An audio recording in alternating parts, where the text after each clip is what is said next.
Okay.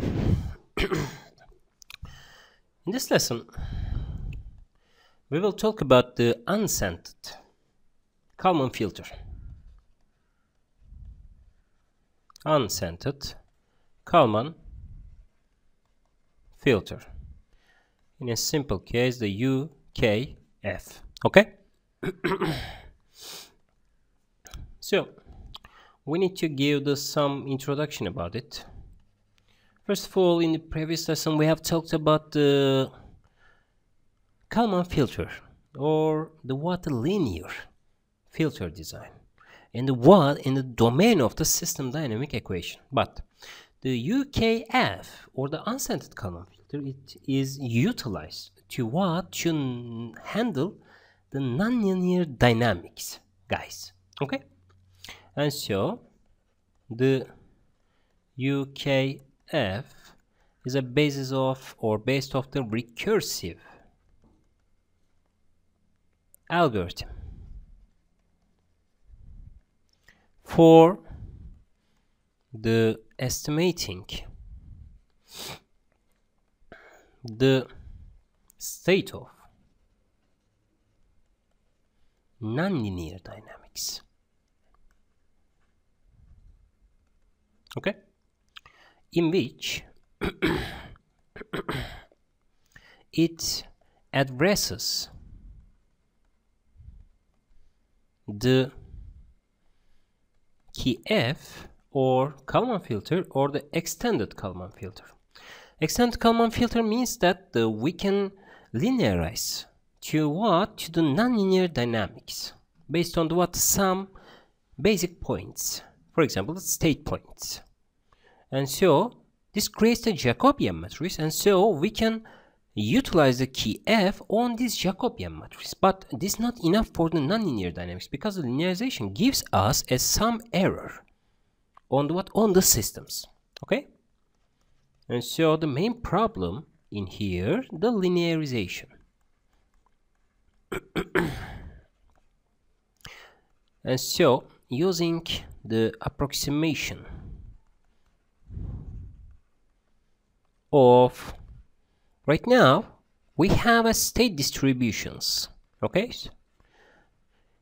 in normal Kalman filter we have also a mean and covariance matrices, okay, or the standard deviations. But this state distribution can be obtained in the UKF by using the nonlinear dynamics. Okay, but in order to do that, we can use or create this algorithm through the Unscented transformation. We call it to the sigma points. Okay, and so the AKF or KF is run in the in the linearized or the linear plant. Okay, but UKF, the unscented Kalman filter, in the in the nonlinear dynamics. Okay, and so it can be built with a true mean and the covariance distribution based on based on the previous distributions. Okay, this is the basic difference between between the EKF, extended Kalman filter, or the UKF, unscented Kalman filter. Okay, so in the first place we need to talk about theoretical background.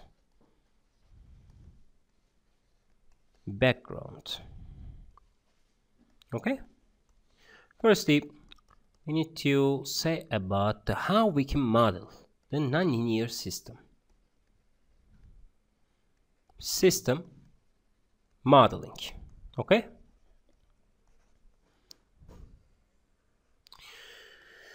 suppose that we have to consider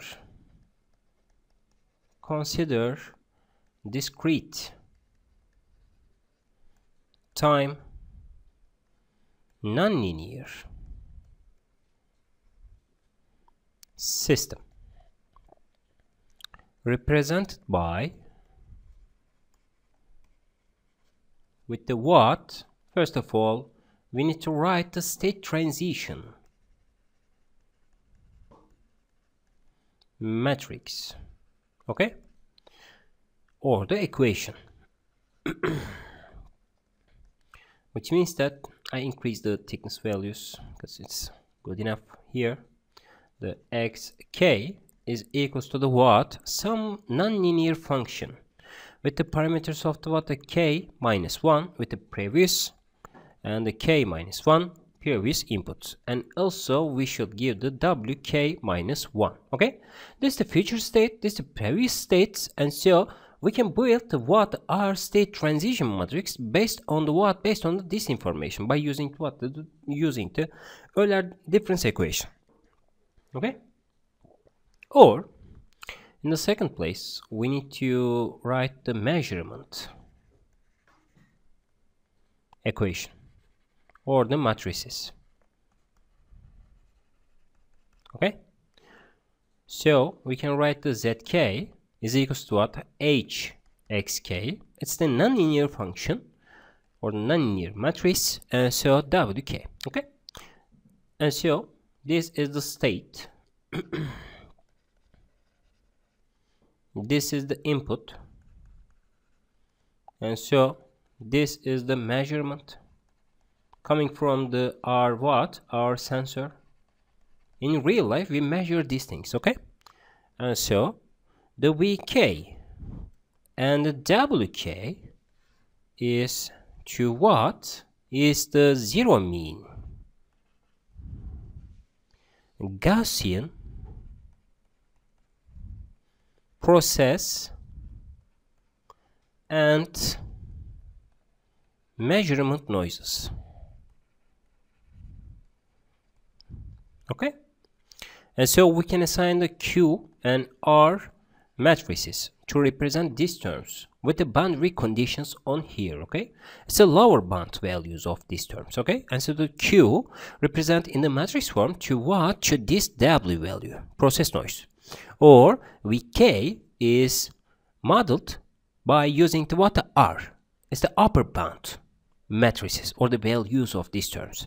What do you mean the zero mean Gaussian? Zero mean Gaussian, 0 minus plus some sigma value. Okay, at each case we can generate to the what? To the r process, or add the r process to the what? To these noises. Okay, so these are the case.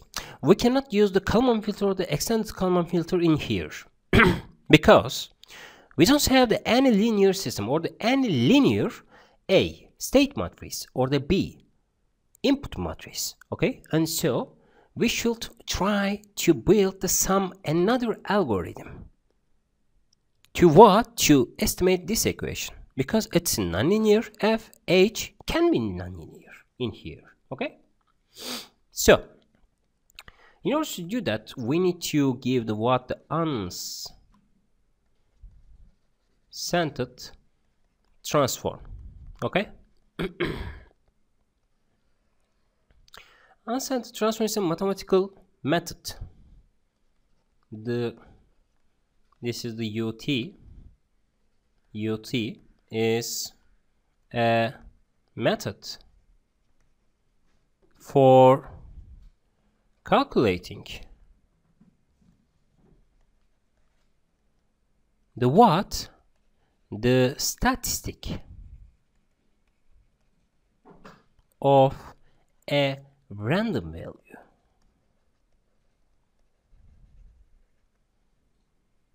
chosen sample points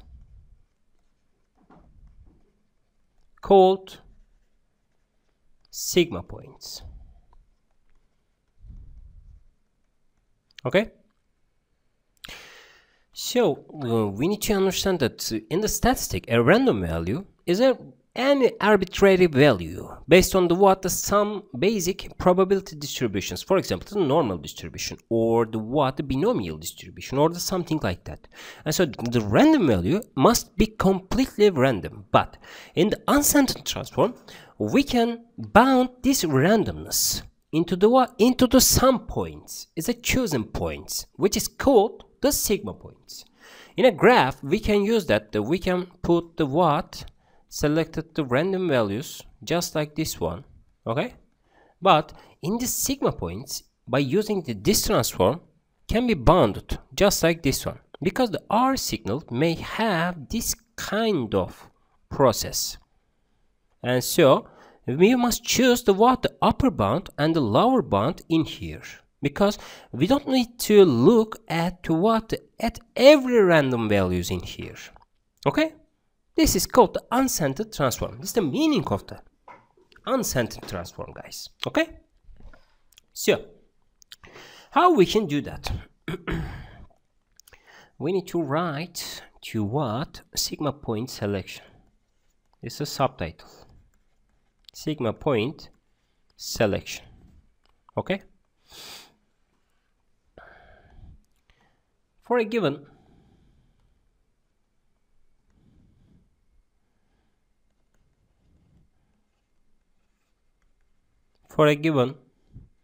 mean x hat, estimated x, and covariance p, the sigma points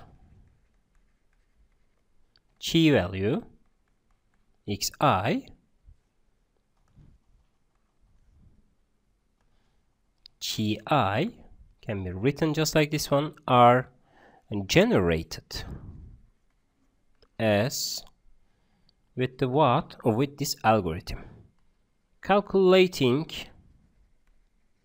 to what scaling parameters.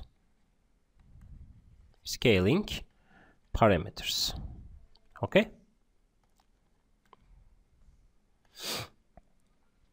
scaling parameters. So how we can calculate this? Lambda is the R operator in here, just like this one, alpha square times n plus kappa value minus n. Okay, and where n, or the alpha, determines the spread rate. In the meaning of these terms, alpha determines these bounds values, okay?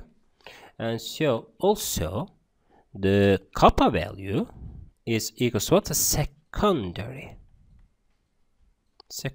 scaling parameters for this spread. First of all, we can split, or we can bend these conditions just like this one. Just like this one. This red one can be built with what? With the kappa parameters. Okay, and also the n is equals to what? Dimension of the state vector For example, if we have the 2 times 2 nonlinear state matrix, and so n is equals to the what? N is equals to the 2. Okay. And so how we can build these regions? In order to do that, we need to build the weights and compute it. Compute weights. Okay.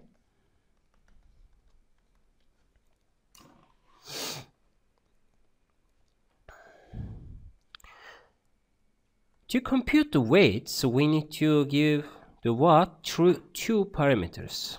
First of all, the main weights can be calculated with what? With the 2 parameters in here, just like this one. W0 m is equals to what? The lambda n plus lambda. Okay, and also wi m is equals to what? 1 divided by 2 n plus lambda, where the I is equals to 1 to blah blah blah 2 times n. For example, if n is 2, 2 times 2 state space in here, and so we need to give that to what? To 1 to 4, which means that if we have the any distribution just like this one, okay?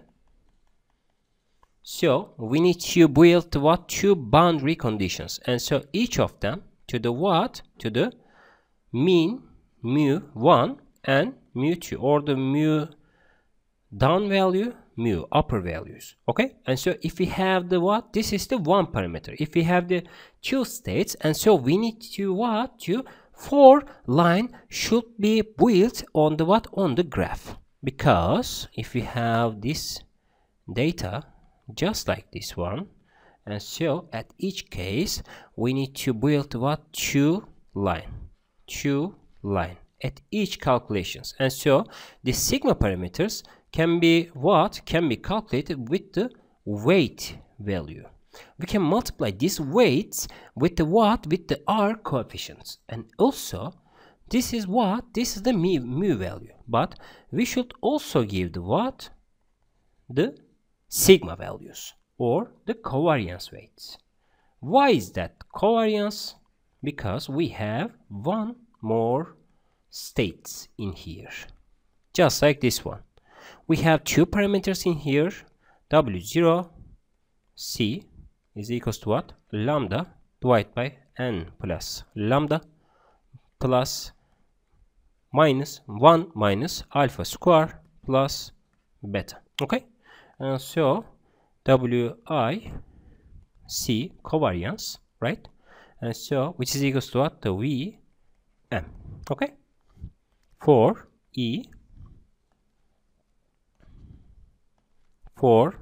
E1 2 blah blah blah 2 times n. Why is that the 2 times n? Because we have the upper bound and the lower bound. Okay, so if we have the mean values, we have 2 upper mean and the lower mean.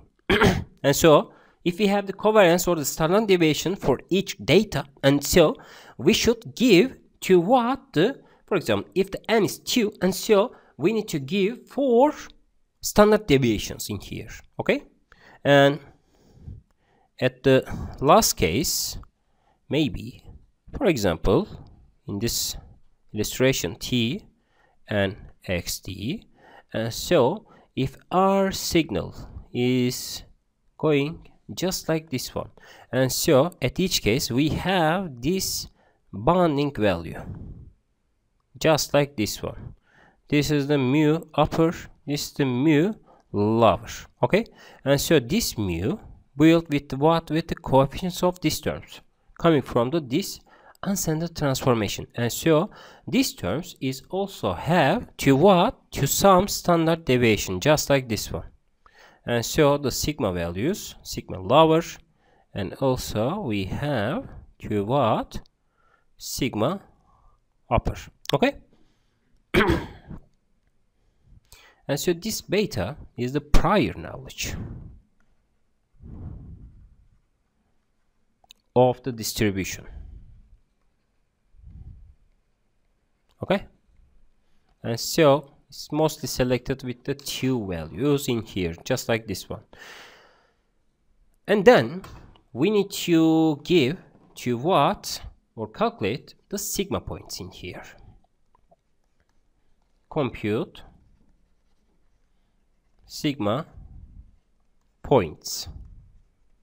Okay, so it is calculated by with the what, with the s is equals to what, square root n plus lambda times p, where visit is the p is r the covariance matrices. Okay, I should calculate it, but this p is a covariance matrices, and after that we can generate sigma points. What is the estimation values of these terms? In the sigma points, we should define the chi values just like this one. So this is equals to the x hat, and x I value is what, the indices of the what state. For example, if this is the position, and so this is the, if the e is equals to 1, this is equals to what, is position, but which kind of position? In here we should give the x hat plus si and also x I plus n is equals to what? X hat minus Si. Okay? So we have the what? Upper bound, and we have the lower bound for the signals. Okay? And so this is the x hat. And so xi is the derivation of this x hat values based on these terms. Okay? And so if you rewrite the drawing to the what? To the xt value. And so if we measure this signal in here just like this one, and so this is equals to what? The xi, and this is equals to the what? X is not an x, it's the chi value, I plus n chi value. Okay? And so at each iteration we want to try to what? To transform this signal into this one. If our algorithm is okay, and so this chi value is closing to the what? To this value, and this closing to this value. Okay? And so at the end of this point, and so we have the what? A common point in here, and so this chi e plus n and chi e is what? Is going to the what? At the same point if the R filtering process is perfect. Okay? This is how we can use the uncentered transform to what? To update these coefficients based on the what? The previous conditions. Okay? This is the basis of the uncentered Kalman filter. Okay? This is the basic meaning and the basic illustration for the what? For generating or for the explanation of the uncentered Kalman filter, guys. Okay?